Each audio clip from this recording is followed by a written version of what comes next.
హిమాలయాల మంచు శిఖరాల నడుమ పరమశివుడి ద్వాదశ జ్యోతిర్లింగాలలో అత్యంత పవిత్రమైన క్షేత్రమైన కేదార్నాథ్ ధామంలో ప్రస్తుతం ప్రకృతి ఒక పెద్ద పరీక్షను పెడుతోంది.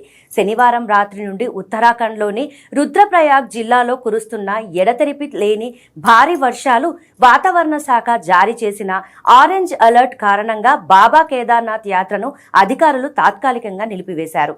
ప్రతిరోజు వేలాది మంది భక్తులతో కిటకిటలాడే ఆ కొండదారులలో కొండ చర్యలు విరిగిపడే ప్రమాదం ఉన్నందున భక్తుల ప్రాణరక్షణే పరమార్థంగా గార్హాల్ అధికారులు ఈ కఠిన నిర్ణయం తీసుకున్నారు.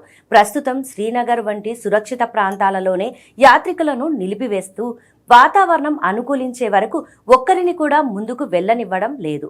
అయితే శివుడి ఆజ్ఞ లేనిదే చీమైనా కుట్టదు అన్నట్లు ఈ ప్రకృతి అడ్డంకిని కూడా బాబా కేదార్నాథ్ పెట్టిన పరీక్షగా భావిస్తూ భక్తులు నిరీక్షణ ప్రాంతాలలోనే శివనామస్మరణతో గడుపుతున్నారు. పరిస్థితులు సాధారణ స్థితికి రాగానే యాత్ర మళ్లీ ప్రారంభం కానుంది.